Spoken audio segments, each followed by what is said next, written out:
أعوذ بالله من الشيطان الرجيم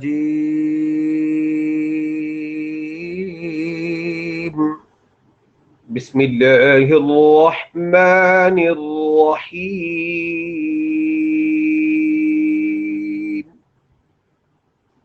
يا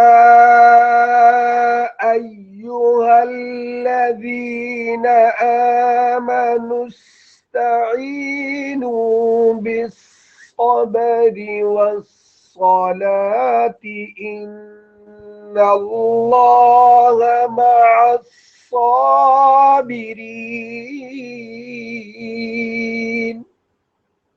صدقت يا رب العالمین۔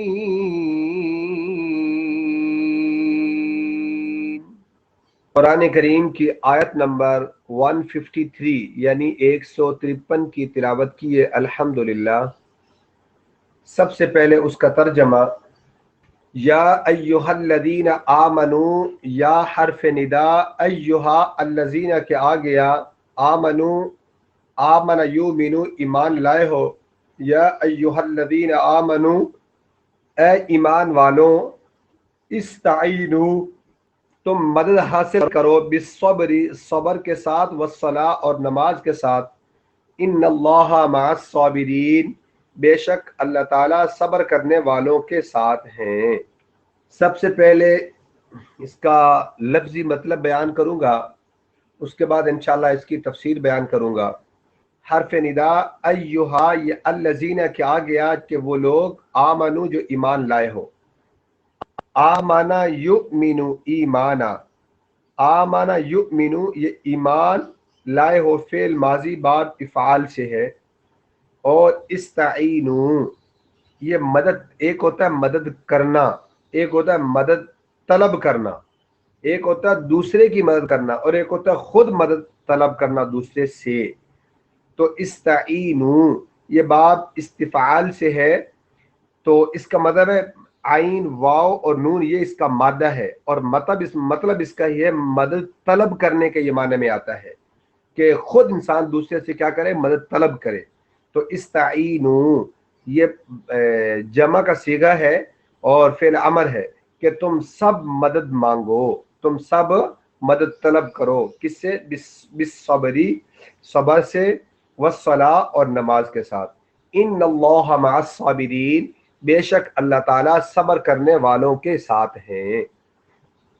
یا ایھا الذین آمنو، جب یہ لفظ بولا تو اس سے معلوم ہوا کہ یہ خطاب جو ہے ایمان والوں کو ہے، ایمان والوں کا ذکر کر کے اس سے کفر نکل گئے کہ یا ایھا الذین آمنو اے ایمان والوں، اس سے یہ ایمان والوں کو مخاطب کر کے کفر، اس سے کیا ہو گئے، ان کی نفی کر دی، کفار کی نفی کر دی، ان کو نکال دیا۔ مطلب یہ ہوا کہ یہ صرف ایمان والوں کو ہے۔ جیسے یا ایھا الناس کلوا، اے لوگوں کلو کھاؤ، حلالا طیبا پاکیزہ رزق، یا ایھا الناس وہاں ایھا الناس کا ذکر کر کے تمام لوگوں کو خطاب کر دیا، تو وہاں اس سے کافر بھی مراد ہیں، اس سے ایمان والے بھی مراد ہیں، تمام لوگ، عورتیں بھی ہیں، بچے بھی ہیں، سب لوگ ہیں۔ لیکن یہاں آمنو کا لفظ ذکر کر کے صرف اور صرف ایمان والوں کو خطاب ہے کہ کیا ایمان والوں کو کیا خطاب ہے کہ استعینو تم مدد طلب کرو، مدد طلب کرو کس سے؟ اللہ تعالیٰ سے، بالصبری صبر کے ساتھ، والصلاۃ اور نماز کے ساتھ۔ صبر کا لغوی مطلب کیا ہوتا ہے؟ صبر کے لغوی مطلب ہے یا اصل صبر کے معنی ہوتے ہیں کہ اپنے نفس کو روکنا، اس پہ قابو کرنا، اس پہ قابو کرنا، یہ صبر کا معنی ہے کہ اپنے نفس کو روکنا اور کیا کرنا، اسے قابو رکھنا۔ اور اصطلاح کے اندر اس کی تعریف یہ ہے، قرآن و سنت میں صبر کے 3 شعبے ہیں۔ نمبر 1، اپنے نفس کو حرام ناجائز چیزوں سے روکنا۔ نمبر 2، اپنے نفس کو اللہ تعالیٰ کی اطاعت، عبادات کی پابندی پر مجبور کرنا۔ اچھا، نمبر 3، مصائب، آفات، مشکلات، تکلیفیں جب آ گئیں تو اللہ تعالیٰ کی طرف سے سمجھنا کہ یہ اللہ تعالیٰ کی طرف ہیں اور پھر اللہ تعالیٰ سے ثواب کی امید رکھنا۔ اور ان تکالیف کے اندر یہ جو مصیبتیں اور پریشانی آئی ہیں، ان تکالیف کے اندر اگر کوئی کلمہ ان کے اظہار کا منہ سے نکل جائے تو وہ بھی صبر کے منافی نہیں ہے۔ اچھا، اب یہ 3 شعبے ہو گئے: اپنے آپ کو حرام ناجائز چیزوں سے روکنا، اللہ تعالیٰ کی اطاعت عبادات کی پابندی پر اپنے مجبور کرنا، اور تیسری مصیبت و مشکلات پہ صبر کرنا۔ صبر یہ ہے کہ انسان بدلہ لے سکتا ہو، پہلی دفعہ ہی چھوڑ دے کہ یار میں اللہ کی رضا کے لیے چھوڑتا ہوں، اللہ مجھے اس کا بدلہ دیں گے۔ اور دوسری صورت یہ ہے کہ بدلہ نہیں لے سکتا تو پہلی دفعہ ہی کہہ دے کہ میں اپنے اللہ کی رضا کے لیے اس کو معاف کرتا ہوں، چھوڑتا ہوں، یا میں صبر کرتا ہوں، یہ لفظ کہہ دے دل کے اندر، میں صبر کرتا ہوں، اللہ مجھے اس کا اجر دیں گے۔ اے ایمان والوں، تمہاری عظمت میں بھی قربان جاؤں کہ رب العالمین نے کتنی تمہاری عزت بڑھائی ہے، کتنی تمہاری شان رکھی ہے۔ دیکھیں کہ رب العالمین نے فرمایا اس سے پہلی آیت میں وَاشْكُرُوا لِي وَلَا تَكْفُرُونَ، ایمان والوں جب تمہیں نعمتیں دوں تم میری نعمتوں کا اظہار کرتے ہوئے میرا شکر ادا کرو گے تو وَلَئِن شَكَرْتُمْ لَأَزِيدَنَّكُمْ، جب تم میرا شکر ادا کرو گے تو میں تمہیں اور نعمتیں دوں گا، رزق میں اور فراوانی دوں گا۔ اور دوسری چیز، جب تمہیں کوئی تکلیف پہنچے، کوئی مصیبت پہنچے تو تم صبر کرو گے تو میں پھر بھی تمہارے ساتھ ہوں گا۔ جب تم صبر کرو گے تو پھر بھی مجھے اپنے ساتھ پاؤ گے، جدا نہیں پاؤ گے۔ انسان کتنا خوش قسمت ہے، کتنی اللہ نے اس کی عظمت بیان کی ہے کہ جب مصیبت و پریشانی ہو پھر بھی رب العالمین ساتھ ہیں، اور جب خوشی ہو پھر بھی اللہ انسان کے ساتھ ہے۔ کیسے مدد طلب کریں گے؟ کیونکہ استعینوا کا مطلب یہی ہے کہ مدد دوسرے سے طلب کرنا۔ تو دوسرے سے مدد کس سے طلب کی جا سکتی ہے؟ اللہ رب العالمین سے۔ تو کیسے طلب کی جا سکتی ہے؟ وہ آگے رب العالمین نے فرمایا بالصبر والصلاۃ، نماز کے ساتھ۔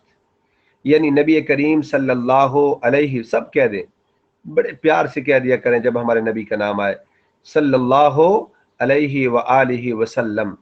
جب آپ صلی اللہ علیہ وسلم کو کوئی پریشانی آتی، کوئی مصیبت آتی، کوئی طوفان آتا، تو آپ صلی اللہ علیہ وسلم مسجد میں تشریف لے جاتے اور نماز پڑھتے، اور نماز میں گڑ گڑا کر اللہ سے مانگتے، اللہ اس مصیبت کو، پریشانی کو دور کر دیتے، اس غم کو ہلکا کر دیتے تھے۔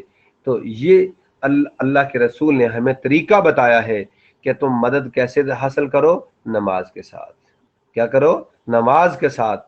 جو ایسے کرتا ہے انما یوفی الصابرون اجرهم بغیر حساب، صبر کرنے والوں کو یوفی الصابرون، یوفا پورا پورا بدلہ دیا جائے گا، بغیر حساب، بغیر حساب کے دیا جائے گا۔ جو صبر کرنے والے ہیں اللہ ان کو پورا پورا اجر دیں گے، پورا پورا بدلہ دیں گے۔ حدیث میں آتا ہے کہ نبی کریم صلی اللہ علیہ وسلم نے فرمایا کہ جو صبر کرنے والے ہیں کل قیامت کے دن بغیر حساب کتاب کے وہ جنت میں جائیں گے۔ کہ اللہ فرمائیں گے صبر کرنے والے کہاں ہیں، وہ جنت میں چلے جائیں۔ تو کچھ لوگ اٹھ کھڑے ہوں گے اور جنت کی طرف بڑھیں گے، فرشتے انہیں دیکھ کر روکیں گے اور پوچھیں گے تم کہاں جا رہے ہو؟ یہ کہیں گے جنت میں۔ وہ کہیں گے ابھی تو حساب بھی نہیں شروع ہوا۔ وہ کہیں گے ہاں ہم حساب سے پہلے ہی جنت میں جا رہے ہیں۔ وہ پوچھیں گے آپ کون لوگ ہیں یہ تو بتا دیں۔ جواب دیں گے کہ ہم صابر لوگ ہیں جو اللہ کی فرما برداری میں لگے رہے اور اس کی نافرمانی سے بچتے رہے، مرتے دم تک اس پر صبر کیا اور جمے رہے۔ فرشتے کہیں گے پھر ٹھیک ہے، بے شک تمہارا یہی بدلہ ہے، تم اسی لائق ہو، جاؤ جنت میں مزے کرو۔ اچھے کام والوں کا اچھا ہی انجام ہوتا ہے، یہی مطلب ہے انما یوفی الصابرون اجرهم بغیر حساب، یہ صبر کرنے والوں کو اللہ تعالیٰ پورا پورا بدلہ دیں گے۔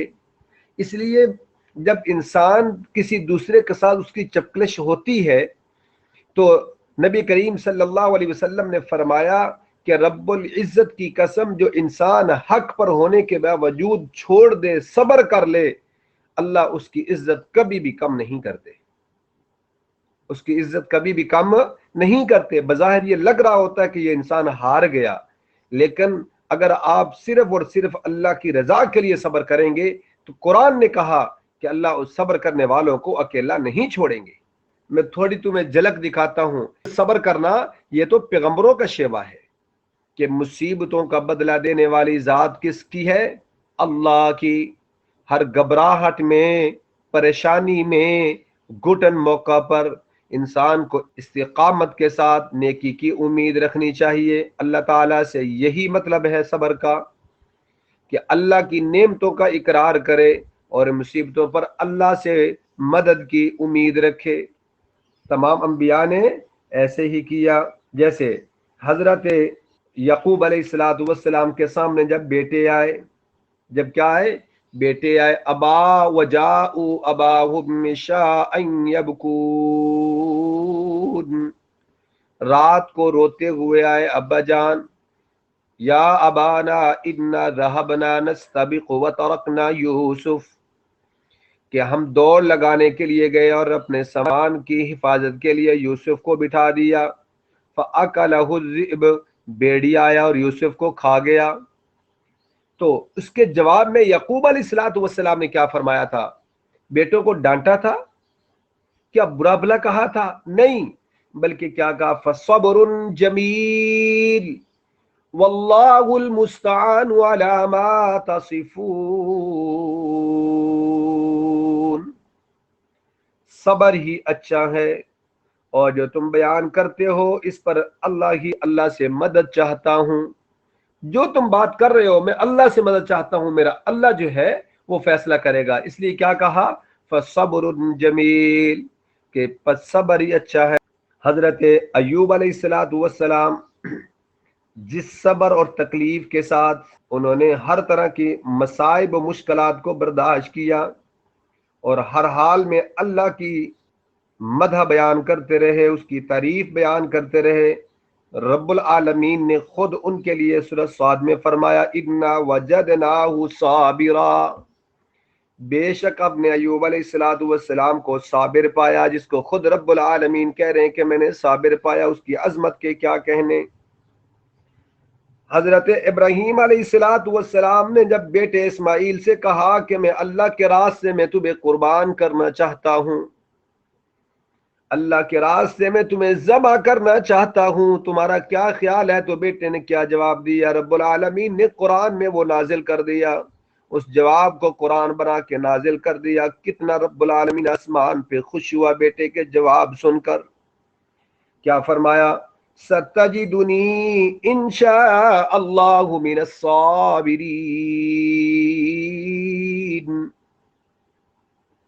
کہ آپ مجھے انشاءاللہ صبر کرنے والوں میں پائیں گے۔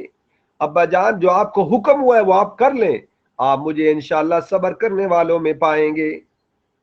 اور بڑی تکالیف دی موسیٰ علیہ السلام کو، لیکن انہوں نے بڑی خندہ پیشانی کے ساتھ ان تکلیف کا سامنا کیا اور مصیبتوں کا سامنا کیا۔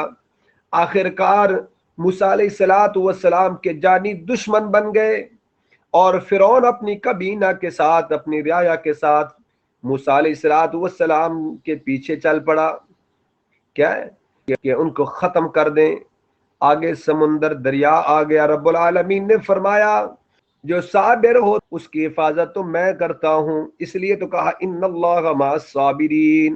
آگے دریا ہے، اللہ نے موسیٰ کو بچایا اور فرعون کو اسی میں غرق کر کے دکھایا۔ یہی مطلب ہے ان اللہ مع الصابرین، اللہ تو صبر کرنے والوں کے ساتھ ہیں۔